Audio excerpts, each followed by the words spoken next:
Welcome to the Gambit video you didn't ask for, but it's the Gambit video you got. Hello everybody, Maven here, and I am grinding to reset Gambit 4 times. Now, why would anybody in their right mind do such a thing? Well, obviously, because I'm not in the right mind. I'm just trying to get a god roll of the new Gambit Glaive to make a future build video out of it. That's right, like 30 hours of Gambit farming just to make one video. I swear, the things that I do to make videos for you guys, if this video doesn't get at least 1,000 likes, I'll be a little upset. So anyways, what is even the point of this video? Well, I'm just going to give you some Gambit tips and also break down the build that I am using to farm Gambit with to maybe help those of you who are also trying to get a god roll of the new glaive as well. So let's get to it. Hope you enjoy. Shout out to our sponsor, Advanced GG, the #1 gaming supplement in the world. Use code MAVEN at checkout for 10% off. Link down below. Thank you. So I'm not saying that today's build is the greatest Gambit build ever, because that's subjective. Obviously, there's two different aspects of Gambit, the PvE and PvP portions of it. So I took to the drawing board to try to make a build that was the best of both worlds. Now, I did make a Gambit build video 2 years ago. It was a build about the greatest Gambit Invader build ever, and I still whip that build out every season. I'll link that video up above and down below if you want to see it, and if you just wanted to be an invader and nothing but an invader and wanted to be an absolute menace in Gambit. But just a heads up, some of the mods in that video are outdated since Bungie reworked the way Kickstarter mods work. Also, the quality of the video is just bad. My apartment was empty, so I had no background. I didn't have a curtain, so the sun was glaring on me. My audio and FPS were bad, and also I was like 20 pounds fatter. But hey, we've come a long way since then. But yeah, that build was just based around only invading. I kid you not, in that video, the background gameplay from start to finish was nothing but a compilation of me invading and wiping the entire enemy team nonstop dozens of times. That build goes crazy with invasions. But like I said, today I wanted to shake things up a bit for the sake of content, because if I'm going to be grinding 30 hours of Gambit, come on, of course I got to make content out of it. So today's build is a combination of both aspects of Gambit, PvE and PvP.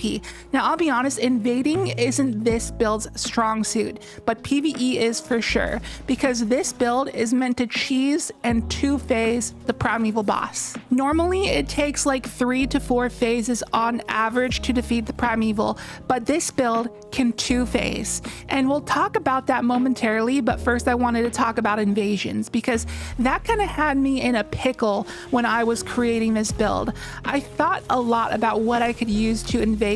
My initial idea was just to use my sniper. I'm using my baby, the Supremacy. This is my DPS roll with rewind rounds and kinetic tremors. This has been my main special for all of episode Heresy. It's arguably the best special weapon in the game.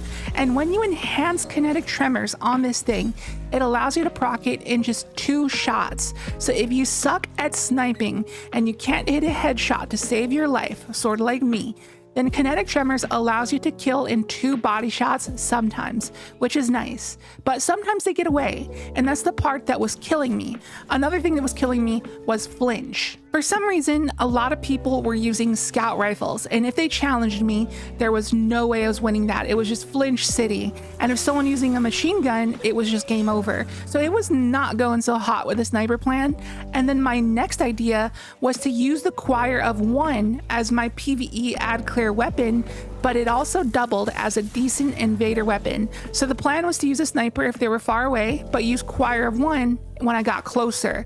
And I was closing the gap because I was using Eager Edge skating. And I was like 99% sure that I wanted an Eager Edge sword with this build, because in Gambit, speed wins. With Arc Titan, we can skate over to the next zone and half clear it out before the enemy team even arrives to their next zone. So that was the idea.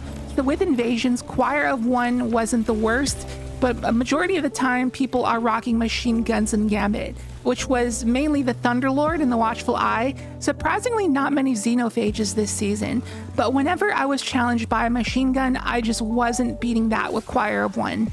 The thing that was so good about my dedicated Gambit Invader build on Hunter from my other video was that you could go invis, so it kind of allowed me free reign to sneak around and get free kills with my Leviathan's Breath. But when you're not in this, you're basically going to get challenged 9 times out of 10 when you invade. and you gotta be prepared to beat that. And with the Sniper Inquirer 1, it wasn't working out so well. So that's when I was like, you know what? F it, dude. We came this far. I'm just gonna sacrifice Eager Edge Skating and pull out the old tried and true Leviathan's Breath. This has been my main Gambit weapon for years, and why try to change that now? This is easily the strongest invader weapon in Gambit, and if you need written proof, just look at my kill tracker. If that ain't proof, I don't know what is. So I just whipped it on and I started slaying out just a little bit harder in invasions. It still wasn't incredible because I couldn't sneak around with invis, but at least I wasn't getting completely washed every time I invaded. So that's ultimately what I ended up on. But if you are a confident sniper user, then I would advise against using your heavy slot for invasions because it could screw over the other part of this build.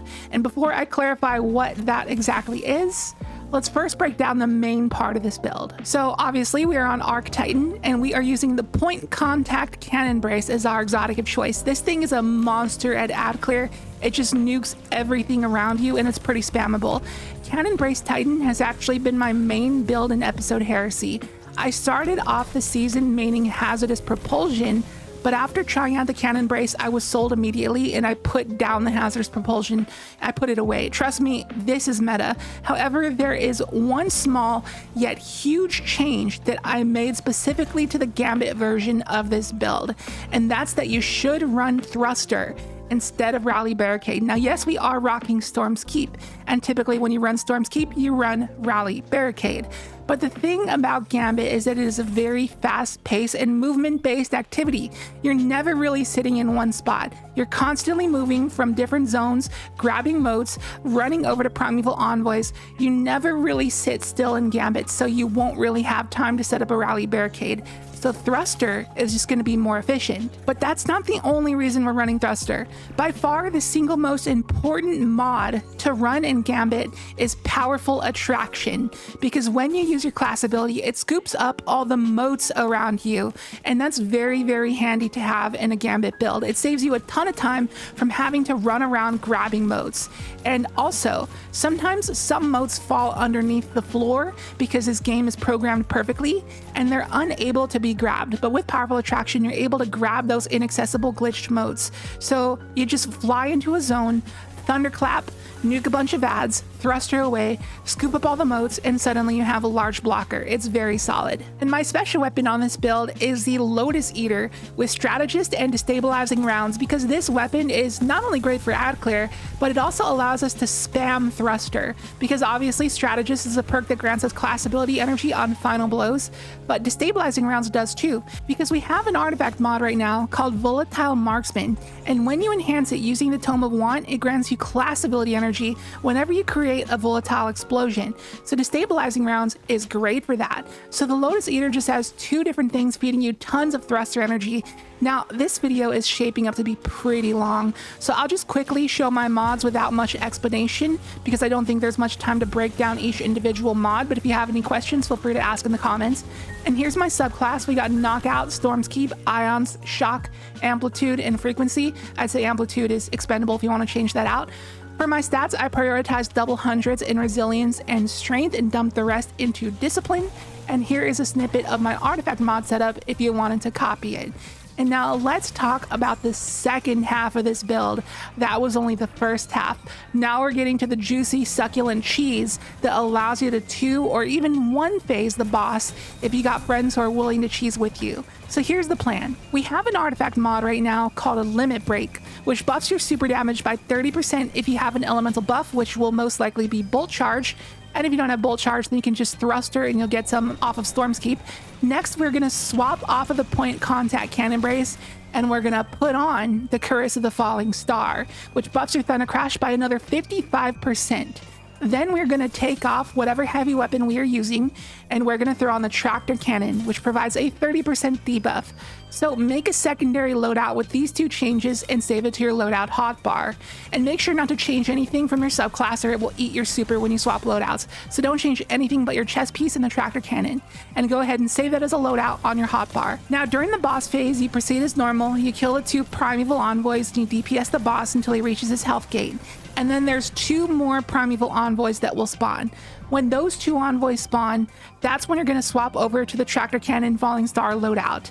The 2 envoys die, you tractor the boss, T-crash, and he gets deleted, allowing you to 2-phase. Now I will say, if you get invaded and the invader kills somebody and heals the primeval a bit, then you won't 2-phase, but you'll still get the boss extremely low and be at a solid advantage. So just keep that in mind. You can actually 1-phase if you have friends who are willing to go on Falling Star Thunder Crash as well. Just tractor the boss and everybody T-crash at the same time and he'll get nuked. So if you got friends willing to farm Gambit with you, then more power to you. But one quick flaw I wanted to mention about this loadout swap combo, which is something I cliffhangered earlier, is that if you are using a heavy ammo weapon for invasions, then you may be out of ammo by the time you want to swap over to tractor cannon, in which case you'll have to run to the nearest heavy ammo box to refill. So that's why I said if you are capable enough to invade with a sniper or some other non-heavy, then that would be ideal. But the best case scenario is that you're playing with friends and someone else who is the designated invader. That way you can just eager edge skate completely guilt-free, and when you do the loadout swap to tractor, you'll most likely have some sword ammo just chilling. But if you're the invader and you're using Leviathan's Breath, then it could be problematic.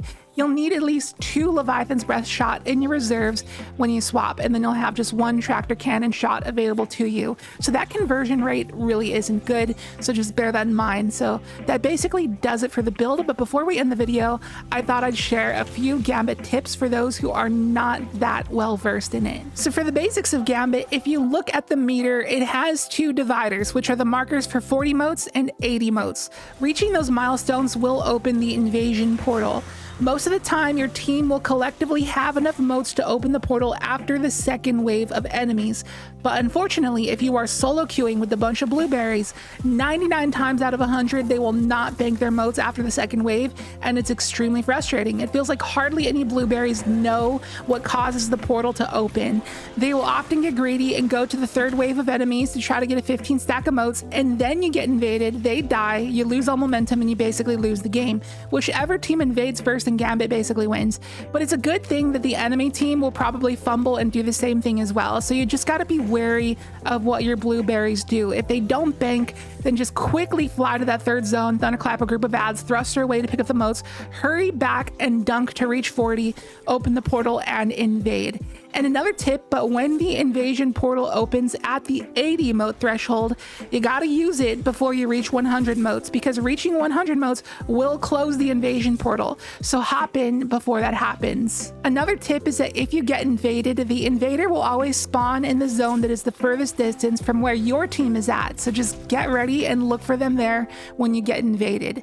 And another tip is that when the drifter says that there is a high value target, please go find it. It drops a ton of motes in a heavy brick. On every map, there's only 2 potential places that it can spawn, so it's pretty easy to find if you just learn their spawn points. Another tip is to use your thruster at the very beginning of the Gambit game, like in the starting room where each team is staring face to face at each other while the drifter is commentating. Like as soon as the cutscene ends and you gain control, use your thruster for that free bolt charge because it'll recharge by the time you get to the first wave. And one final tip is that at the second DPS phase, when you swap to your tractor cannon loadout, that's it. You're locked in, no more invasions, you're committing to DPS and potentially hunting another wave of envoys. Someone else can invade if they want to, but likely after you tractor cannon T-crash and the boss lives, he will be extremely weak. So you want to just hurry it up and kill those envoys and finish him off, and don't worry about invading at that point. And that's all the tips I got for you today. So final thoughts, is this my new main Gambit build? Well, if I'm playing with someone else who is willing to invade, then yes, absolutely this is my main Gambit build. And I'll be able to happily eager edge skate around and not have to worry about having no tractor cannon ammo. And I can cheese in peace. Like if I can just focus on the PvE portion, then this build absolutely slaps. And just to emphasize on how hard this build shreds groups of ads, let me show you this gameplay clip where I literally solo clear an entire wave in 8 seconds before my teammates even show up. That just goes to show the power of eager edge skating and getting to an area before the other team does. So yeah, if I'm playing with someone else who is a designated invader, this will be my go-to build. But if I am playing solo, or if I'm the designated invader, then I'll probably just stick with my Oathkeeper Hunter build. So as always, the dim loadout link to today's build will be down below in the description, and also the pinned comment if you'd like to give it a try. And it'd be much appreciated if you're willing to share this video with anybody who might be grinding Gambit, which is probably none of them, but still thought I would throw that out there. So this has been the Gambit video that nobody asked for, but it's the Gambit video you got. So thank you so much for watching. I hope you enjoyed the video. If you did, be sure to hit the like button as it helps out a ton. And if you have any ideas on how to improve upon the PvP portion of this build, feel free to let me know in the comments. Like if there's a way I can still eager edge skate, but still excel in invasions, let me know if you have any ideas. And if you are new here, please consider subscribing. Would love to have you here for more content on the way. And remember to check out our sponsor, Advanced GG. Use code MAVEN at checkout for 10% off your order. Link down below, and I will catch you in the next video. See you later.